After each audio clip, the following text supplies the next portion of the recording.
What is going on, prosperity practitioner? I don't know why I just did that. I am leaving Brazilian Jiu-Jitsu. If you came over here at all from my Fatherhood from the Rest of Us podcast, or if you've ever tuned into Fatherhood for the Rest of Us, there's a little segment I do often, which is titled The BJJ Report. Now, if you've ever kind of been involved in athletics and or even just when you do exercise, you got these endorphins that are, just, man, you got dopamines, everything's just kind of, your body's humming, right? Your body's like, thank you for using me, because you never did before.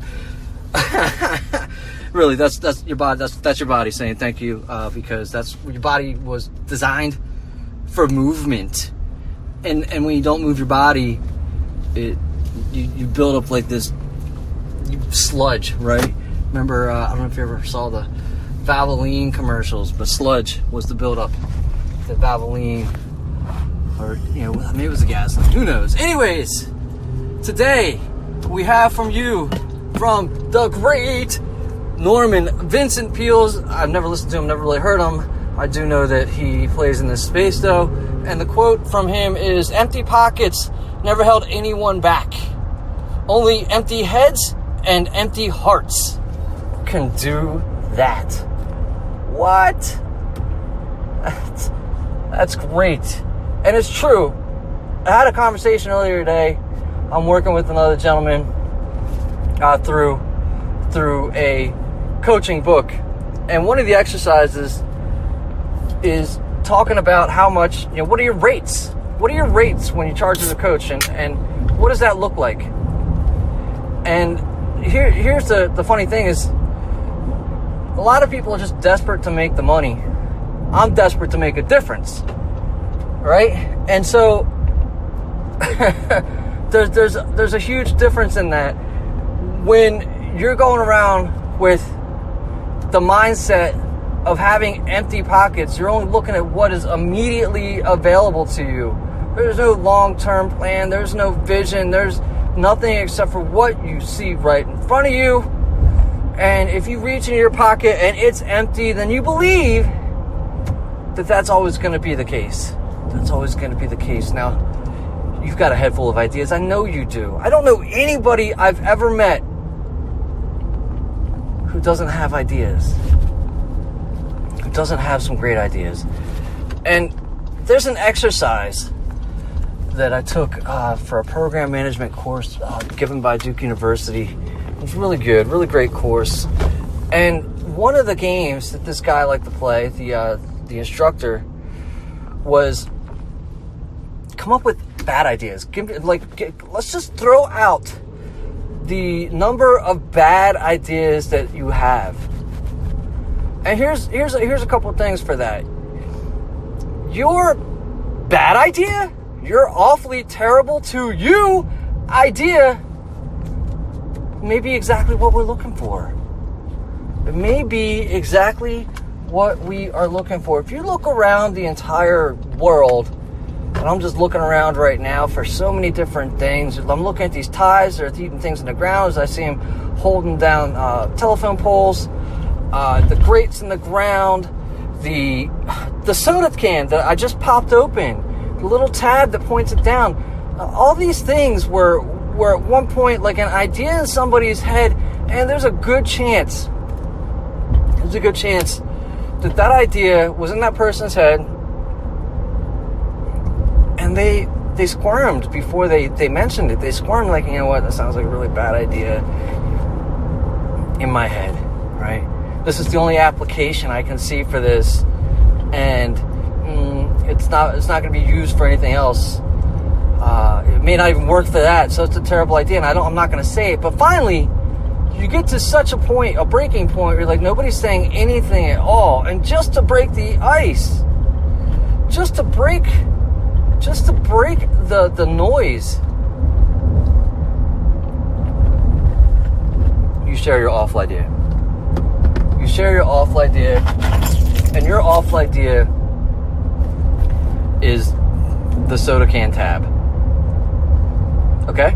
Wow, that's a pretty that's a pretty awesome idea. You are keeping my seltzer and soda and beer and all these, all the applications.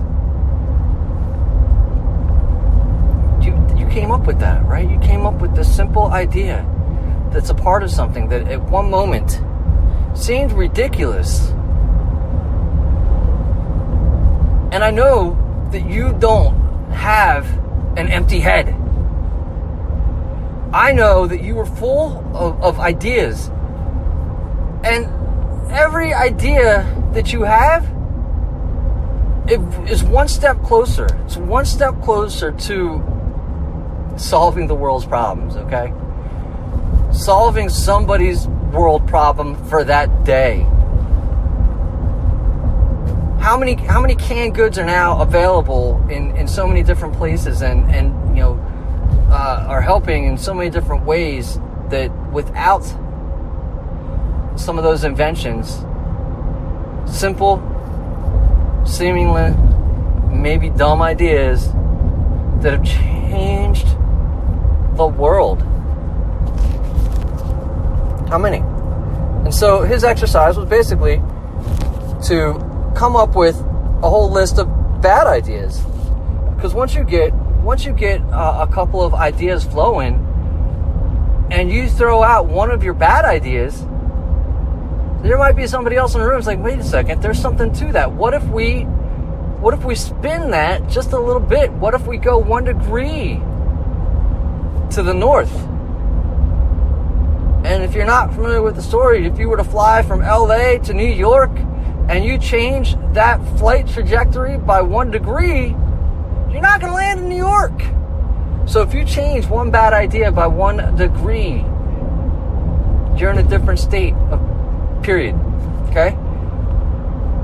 The second part about that is only empty hearts can do that. Empty hearts. When you are so defeated, when there's nothing left, when there's nothing left for you to give, when you feel like there's nothing left to live for, then yeah, nothing. That's the only thing that can hold you back. And if you've got a spark, if there is just a glimmer of something inside of you, there's something, a glimmer within your heart that has the ability to expand. It has the ability to expand just infinitely. And oddly enough, this is an exercise that I've done repeatedly as it's been presented to me through guided meditation in Headspace. In the creativity process, one of the exercises that Andy has you do is he has you imagine a tiny speck of light, super bright, and it's emanating from within you. And you breathe in, you breathe out, and you imagine this light growing in all directions until your body is consumed by the light. Breathe in, breathe out. And as this light grows in every direction, it grows beyond your body, it grows beyond your home, it grows beyond your town, your city. And at some point, you link it to a spark in your heart, and you realize that you've got so much to give. And you can imagine that light, that spark growing to the outer edges of the universe and beyond.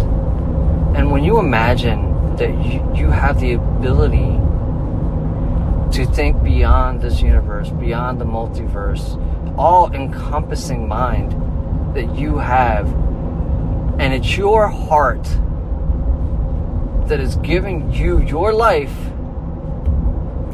to give your mind that next breath and that ability, and you breathe that into existence,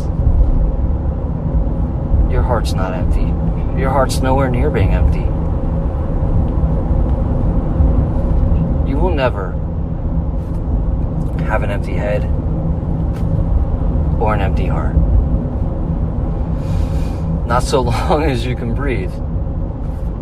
So empty pockets, nothing to it. There's something that you can bring to this world every day, and you do it with your imagination of your head, from your head, of your full head, and you do it from your heart. You do it with love, and you do it every day. You do it all the time. You just don't recognize that that's what you're doing. So guys, today, Norman Vincent Peale. If this is giving you some value, I want you to share it. I want you to leave a comment. I'd like you to reach out to me and say, Brandon, man, thanks.